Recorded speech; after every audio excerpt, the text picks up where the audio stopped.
இறையேசுவில் அன்பார்ந்த சகோதர சகோதரிகளே, ஒரு நாட்டில் விலங்கமான அரசன் ஒருவன் இருந்தார். யாராச்சும் ஒருத்தனை ஒவ்வொரு நாளும் மாட்டை வச்சு அவனை அழ வைக்கிறது இவனுடைய ஒரே வேலையாக இருந்தது. அப்பொழுது ஒரு நாள் ஒரு இளைஞன் மாட்டிக்கொண்டான். அவனை அழைத்து கொண்டு வந்து அரசனிடத்திலே நிறுத்தினார்கள்.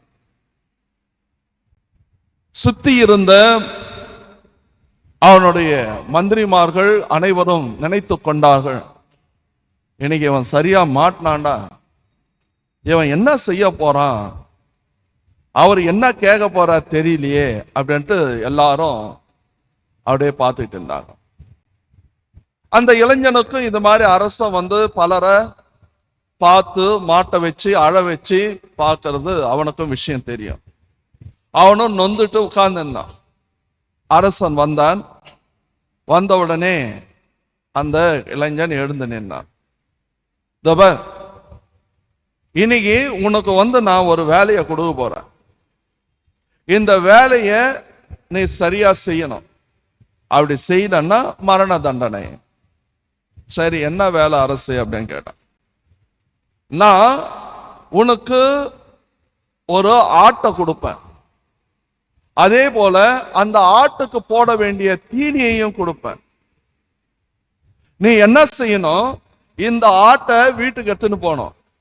அந்த தீனிய காலையில ஏஞ்ச உடனே 6 மணிக்கு ஒரு முறை, 10 மணிக்கு ஒரு முறை, 12 மணிக்கு ஒரு முறை, 3 மணிக்கு ஒரு முறை, 6 மணிக்கு ஒரு முறை, 8 மணிக்கு ஒரு முறை, நைட்டு 10 மணிக்கு ஒரு முறை, இத்தனை முறை அந்த ஆட்டுக்கு அந்த தழைகளை போட வேண்டும். போட்டு ஒரு மாசத்துக்கு அப்புறம் மறுபடியும் அதை இந்த அரசவைக்கு கொண்டு வர வேண்டும். கொண்டு வருகின்ற பொழுது இப்போ நான் அந்த ஆட்டினுடைய எடை எவ்வளவு இருக்கோ அதே அளவு தான் இருக்கணும், அதுக்கு கீழே கொஞ்சம் கூட குறையக்கூடாது. இதுதான் நான் உனக்கு விடுற சவால் அப்படின்னா. இவன் யோசிச்சு பார்த்தான், ஒரு ஆடு 7 முறை சாப்பிட்டா, அதுவும் இந்த தழையான தழைகளை சாப்பிட்டா உடம்பு கண்டிப்பா ஏறிடும். பக்கத்தில் இருந்த அமைச்சர்கள் அனைவரும் நினைத்தார்கள், ஒழிஞ்சாண்டா இவன், ஒரு மாசத்துக்கு அப்புறம் இவனுக்கு மரண தண்டனை தான் அப்படின்ட்டு. சரி அரசே அப்படின்ட்டு அந்த ஆட்டையும் தழைகளையும் எடுத்துட்டு வெளில கிளம்புறப்பா அரசன் சொன்னா, நீ ஒழுங்கா அதுக்கு தீனி போடுறியா இல்லையான்ட்டு ஒரு படை வீரனும் கூட வருவான், உன் வீட்லயே இருப்பான், அத அவன் கண்காணிப்பான் அப்படின்னா. இவன் வீட்டுக்கு வந்துட்டு கத்தி ஒப்பாரி வச்சு அழ ஆரம்பிச்சிட்டான். எப்படியும் ஒரு மாசத்துக்கு பிறகு தான் சாக தான் போறோம், வேற வழியே இல்லை. ஏன்னா ஒரு ஆடு 7 முறை சாப்பிட்டு தானே அது கொழுன்னு வேற வந்துடும், எப்படியும் எடை கூடிடும். அரசு அனுப்புறதுக்கு முன்னால எடைய போட்டான். அது ஒரு 15 கிலோ 500 கிராம் இருந்தது. அதையும் நோட் பண்ணி வச்சுக்கிட்டான். வந்துட்டு அழுதுகிட்டு இருந்தான். அப்போ அவங்க தாத்தா வந்தார். ஏன்டா அழுதுன்னு இருக்கிற அப்படின்னா. அப்போ அவன் சொன்னான், இந்த பாருங்க தாத்தா, நான் மாட்டினேன் அரசங்கிட்ட, அந்த ஆளு தழைய கொடுத்துருக்கிறாரு, ஆட்டை கொடுத்துருக்கிறாரு, 7 முறை அந்த தழைய போடணுமா, இதோ ஒரு படை வீரன் வேற பக்கத்துல நிக்கிறான், அதை வேற அவன் கண்காணிப்பானா. போட்டு ஒரு மாசத்துக்கு அப்புறம் அத அரண்மனைக்கு நான் எடுத்துன்னு போனோம். இப்போ 15 கிலோ 500 கிராம் இருக்கு, அதே வெயிட் தான் அது இருக்கணுமா, இதுக்கு ஏன்டா கவலைப்படுற அப்படின்ன உடனே, சரி என்ன செய்யுது அப்படின்னா, நான் சொல்றதை செய்ய அப்படின்னு சொல்லிட்டு தாத்தா சொல்லி கொடுத்தார். சொல்லி கொடுத்துட்டு கரெக்டா ஒரு மாசம் ஓடிடுச்சு. இவன் ஆட்டையும் குச்சின்னு போனான். போன உடனே அரசனுக்கு முன்னால் அந்த ஆடு நிறுத்த வைக்கப்பட்டது. எடையை போட்டு பார்த்தாங்க, 15 கிலோ 500 கிராம் இருக்க வேண்டியது அதை விட கம்மியா இருந்தது. படை வீரனை பார்த்து கேட்டார் அரசன், ஏய் ஒழுங்கா தீனி போட்டானா அவன் அப்படின்ட்டு. அவன் 7 வேலையும் கரெக்டா போட்டான், அதெல்லாம் நான் தான் பக்கத்துல இருந்தேன். அப்ப எப்படிரா அது இடம் கம்மியாச்சு அப்படின்னு கேட்ட உடனே அந்த இளைஞன் சொன்னான், அரசே நீங்க என்ன வில்லங்கமா மாட்ட வச்சிட்டீங்கன்ற பயம் எனக்கு இருந்தது, நானும் செத்துடுவேன் தான் நினைச்சேன். ஆனா தழைகளை அந்த ஆட்டுக்கு போட்டுட்டு அதை சுத்தி ஒரு 7 ஓநாய வச்சேன். இந்த ஆடு தழைய சாப்பிடுமா இல்ல ஓநாய பாகமா? அந்த பயத்திலேயே இது சாப்பிட்டது. சாப்பிட்ட பிறகு அது எப்படி வெயிட் ஏறும்? அதனால இந்த பயம் இருக்கின்ற பொழுதோ, அந்த ஓநாய்கள் தன்னை எப்பொழுது கொதறி சாப்பிட்டு விடும் என்கின்ற பயம் இருக்கின்ற பொழுதோ, அது சாப்பிட்டது எதுவுமே அது உடம்புல ஒட்டல. பயம் ஒருவனை கொல்லும் அப்படின்னு சொன்னான். அப்பொழுது அரசன் அவனை பாராட்டி, அவனுடைய அறிவுத்திறனை பாராட்டி அனுப்பி வைத்தார். பயம் ஒரு மனிதனை கொல்லும். யோசிச்சு பாருங்க, மாதா கப்ரியேல் வானதூதர் மங்கள வார்த்தை சொன்ன பொழுதோ மிஞ்சி போன வயசு 16 17. அப்போ அவர்களை சுற்றி ஒரு பயம் இருந்தது. மோசேயினுடைய சட்டம் சொன்னது ஒரு கன்னி கருவுறக்கூடாது. இன்னொன்னு, அப்படி கருவுற்றால் கல்லால் எறிந்து கொல்ல வேண்டும் என்கின்ற ஒரு சட்டம். மூன்றாவது, சூசையப்பர் என்ன நினைப்பார் தெரியாது, அவர் ஒதுக்கி விடலாம். நான்காவது, அவர்களுக்கு ஒரு பட்டத்தை கொடுத்தோ சமுதாயம் ஒதுக்கி வைக்கும். ஐந்தாவது, அவர்கள் சமுதாயத்திலே தலை நிமிர்ந்து நடக்க முடியாது. இந்த பயம், ஒரு கலக்கம் அன்னை மரியாளுடைய வாழ்க்கையிலே சுற்றி இருந்தது. ரீசெண்டா மேரி அப்படின்ட்டு ஒரு திரைப்படம் வெளியே வந்திருக்கின்றது. அந்த திரைப்படத்தில் அன்னை மரியாள் கப்ரியேலுடைய கப்ரியேல் தூதர் அந்த வார்த்தைகளை சொன்ன உடனே அவர்களிடத்தில் இருக்கின்ற அந்த கலக்கம், அந்த பயத்தை அழகாக எடுத்து காண்பித்திருக்கின்றார்கள். காரணம், சமுதாயம் அவ்வளவு மோசமாக நடத்தும். அந்த சமுதாயம் அவ்வளவு, யூத சமுதாயம் மோசமாக நடத்துகின்ற பொழுதோ ஒரு 17 வயது பெண் எப்படி அதை சமாளிக்க முடியும்? அதை எப்படி ஏற்றுக்கொள்ள முடியும்? அப்பொழுதுதான் கப்ரியேல் வானதூதர் அழகான ஒரு வார்த்தையை சொல்லுகின்றார், அஞ்சாதே, கடவுளுடைய அருளை நீ அடைந்திருக்கின்றாய்.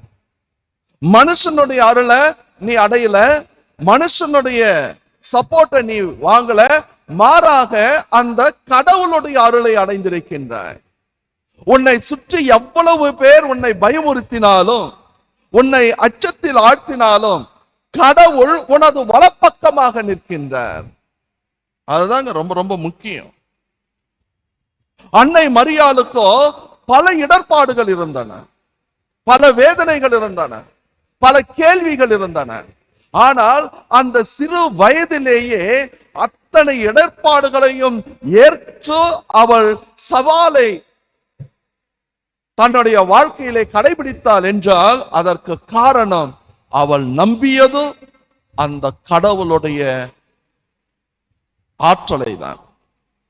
இன்றைக்கோ நாம் இந்த திருவருகை காலத்தை கொண்டாடி கொண்டிருக்கின்ற இந்த வேளையிலே ஒன்றை நாம் தெரிந்து கொள்ள வேண்டும்.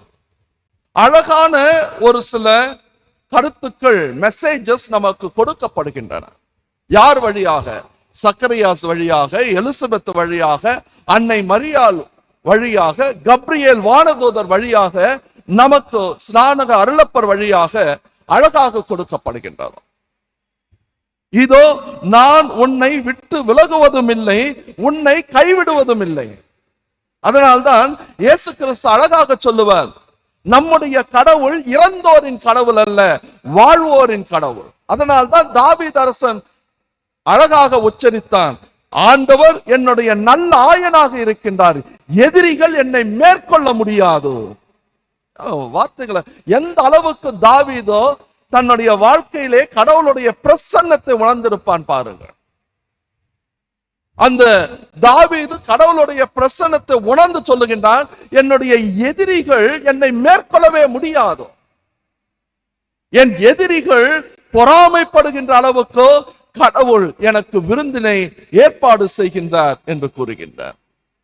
இன்றைக்கு அன்னை மரியாளுக்கோ இப்படிப்பட்ட ஒரு பயங்கரமான சூழல், பயத்தை உருவாக்குகின்ற சூழல் சுற்றி இருந்தாலும் அவள் நம்பியது அந்த கடவுளை மட்டும்தான். அந்த கடவுளும் எல்லா வகை கஷ்டங்களிலும் அவளை கைவிடவில்லை. இன்றைக்கும் நாமும் இதை புரிந்து கொள்வோம். கண்டிப்பாக கடவுளை நாம் முழுமையாக நம்பி அந்த கடவுளிடத்தில் நம்மை அர்ப்பணிக்கின்ற பொழுதோ ஏதாவது ஒரு விதத்தில் அந்த கடவுள் யாராவது ஒருவர் மூலம் எப்பொழுதும் நமக்கு ஆற்றலையும் சக்தியையும் கொடுத்து கொண்டே இருப்பார் என்று விசுவசிப்போம். இன்றைக்கு திருதி ஆண்டவருடைய நாள். கொட்டுகின்ற மழையில் கூட நீங்கள் வந்திருக்கின்றீர்கள். உங்களை நான் பாராட்டுகிறேன். கண்டிப்பாக இந்த திருதி ஆண்டவர் உங்களுடைய வாழ்க்கையிலே அனைத்து விதமான அதிசயங்களையும் அற்புதங்களையும் செய்வார். முழுமையாக நம்புவோம். இன்றைக்கு அவர் உங்களுக்கு கொடுக்கின்ற ஆழமான செய்தி இதுதான்: அஞ்சாதீர்கள், நான் உங்களோடு இருக்கின்றேன். ஏனென்றால் நான் உன்னை என்னுடைய கரங்களில் கைகளில் பொதித்து வைத்திருக்கின்றேன். நீ கண்ணின் மணி போன்றவன். அந்த இமைகள் எப்படி கண்ணை பாதுகாத்துக் கொண்டிருக்கின்றதோ அதுபோல நான் உன்னை பாதுகாக்கின்றேன். அதனால்தான் சங்கீதம் அழகாக சொல்லுகின்றதோ, இதோ என்னுடைய கடவுள் எனக்கு கற்பாறையாக இருக்கின்றார், கற்பாறையாக இருக்கின்றார். ஆகையால் அன்பார்ந்தவர்களே, கிறிஸ்துமஸ் விழாவை கொண்டாடுவதற்கு முன்னால் கடவுள் சொல்வது இதுதான்: மகனே மகளே அஞ்சாதே, நான் உன்னோடு இருக்கின்றேன். அற்புதங்களையும் அதிசயங்களையும் நான் உனக்கு செய்வேன். இதை புரிந்து கொண்டு ஆண்டவரிடத்தில் நம்மை ஒப்பு கொடுப்போம், நம்முடைய வாழ்க்கையை ஒப்பு கொடுப்போம், நம்முடைய பிள்ளைகளை ஒப்பு கொடுப்போம். அந்த தேவன், அண்ட சராசரங்களை உருவாக்கிய தேவன், அகில சக்தியை உருவாக்கிய தேவன் நம்மை எந்நாளும் கைவிட மாட்டார். தொடர்ந்து திருப்பலியிலே பிரார்த்திப்போம்.